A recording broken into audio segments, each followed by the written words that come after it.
You need an app to open this file. Just trying to open a PDF. How hard can that be?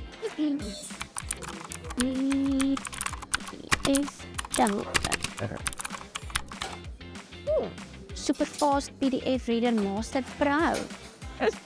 And that one will work. Hey Jess, what you doing?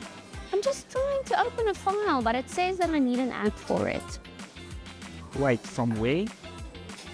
Well, I'm downloading it from Google.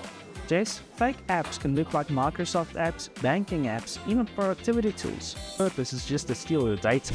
Fake apps steal data. Only download from official app stores.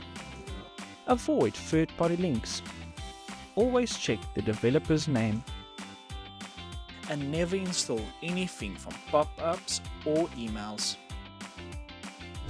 So you're saying this was a bad idea? Jess, even if it looks legit, ask yourself, was it approved by our IT team? Only certain tools are allowed. Everything else is just a risk. Okay, no more random apps. Think before you download.